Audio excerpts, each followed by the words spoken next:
My name is Felix. I'm a Danish TV host and car fanatic. I've been invited here to California to drive the new Vision AVTR. It's right in there in the hangar, and you're invited to come along to the future.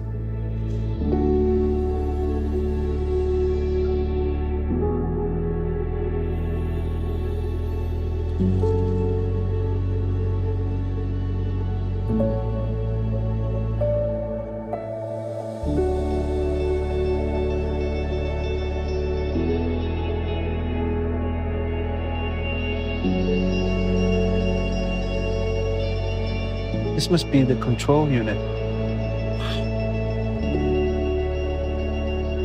I have 1,000 questions now. So maybe it's time to bring in the designers.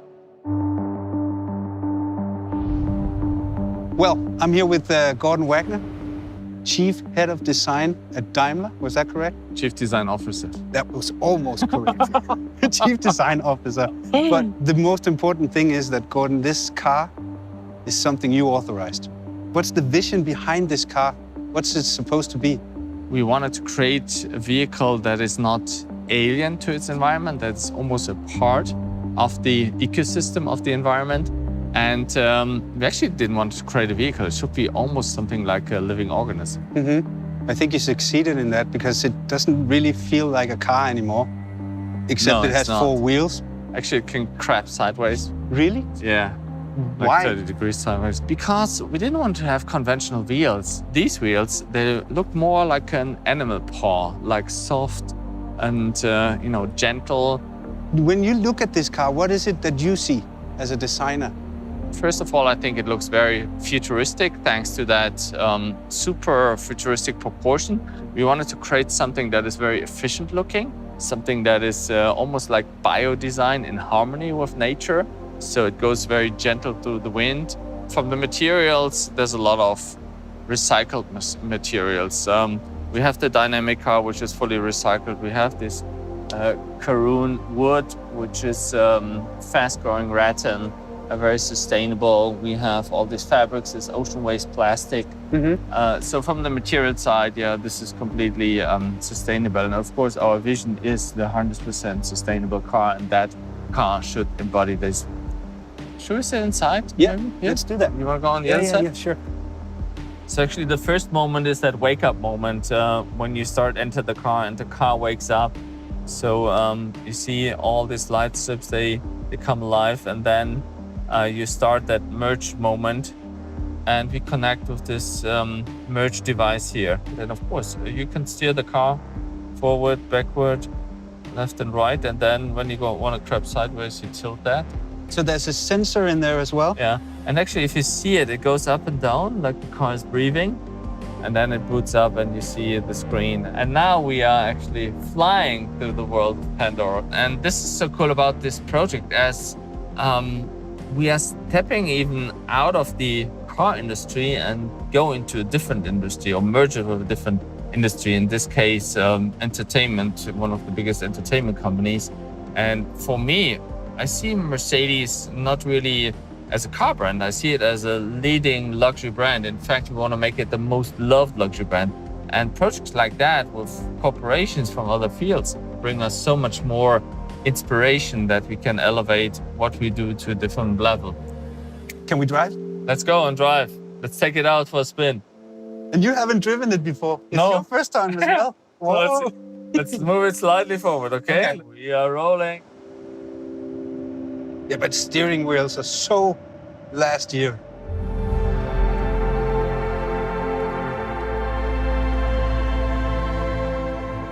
So we can try crabbing mode a little bit. Whoa! So now the cool thing is, the co-driver can take over. So you have it, just try it.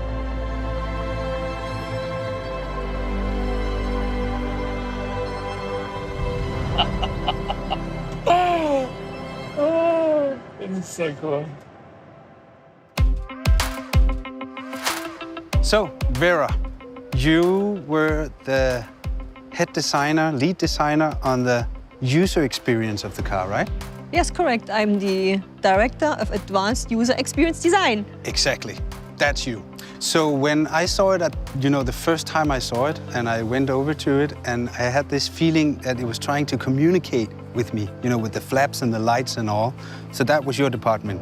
Correct. So everything what you see and hear, we did.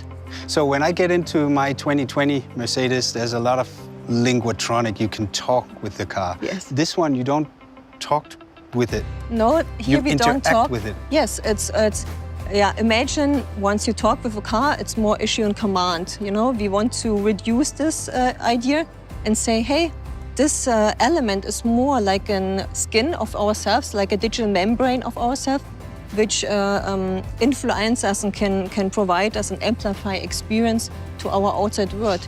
We have a more dialogue-based system, and of course, machine learning already can do a lot of things, but we are trying to really that this living organism is starting approaching the human, and not we as a human approaching the machine, which is very different. Should we go inside? Yes, let's do it. You want to sit in the... Which way? I don't care. Both is fine. We can steer the car from both sides. True. I'll take the other one. Cool. You go in there.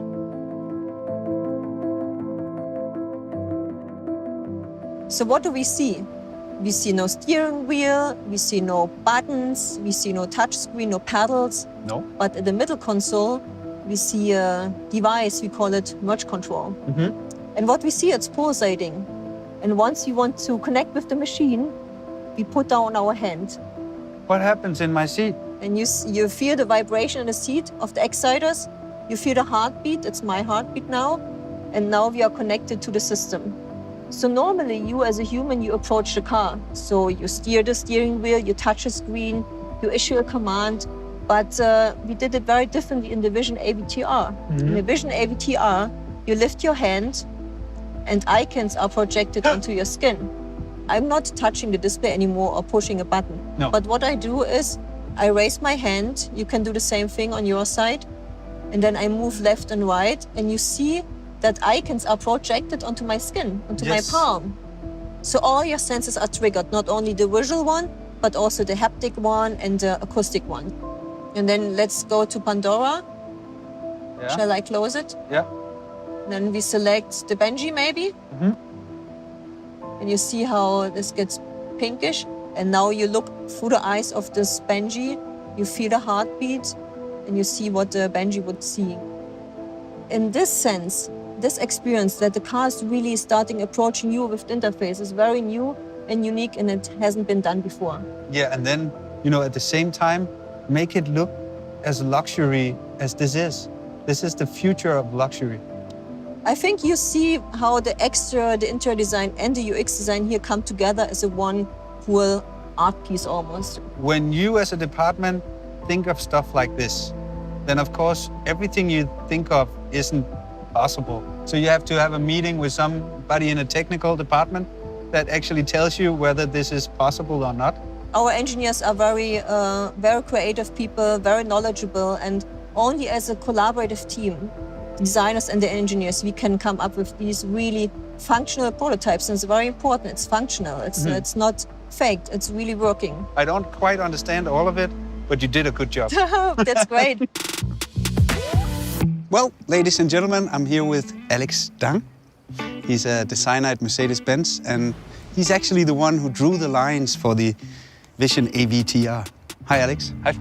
So can you start by telling us how does a vision like this begins? It was an internal competition where everyone can show their vision, how they see the car could look like. And right from the beginning, we were all sitting together and watching the movie, basically in the cinema.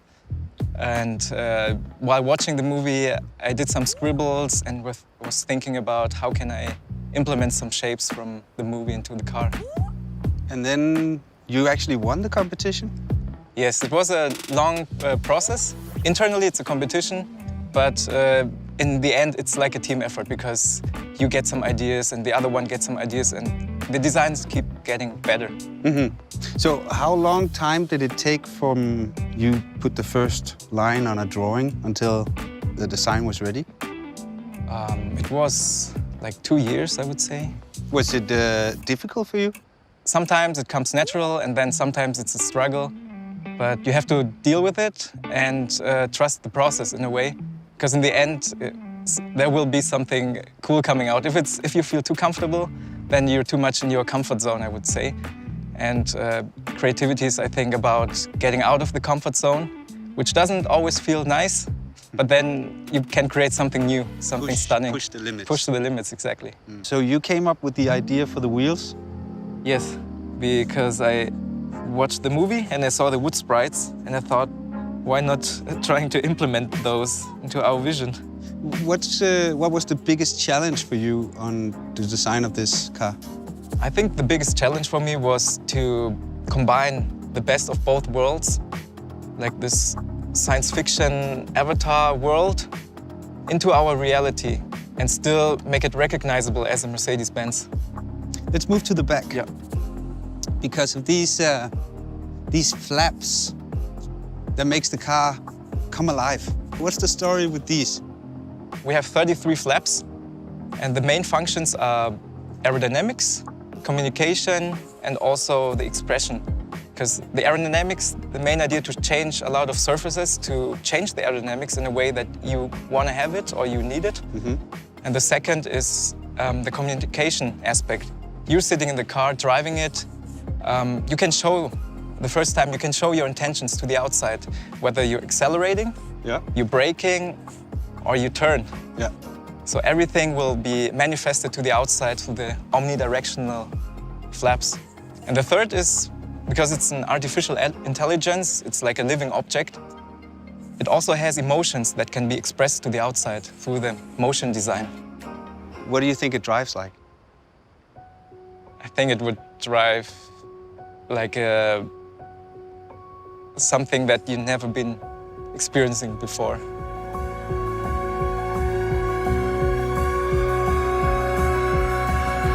So crazy!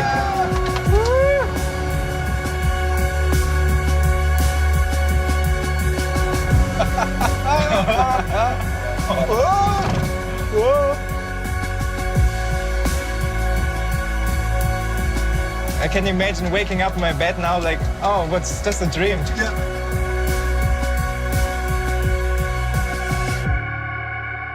Dude, that was amazing. It really works. You drove your own car. That was nice.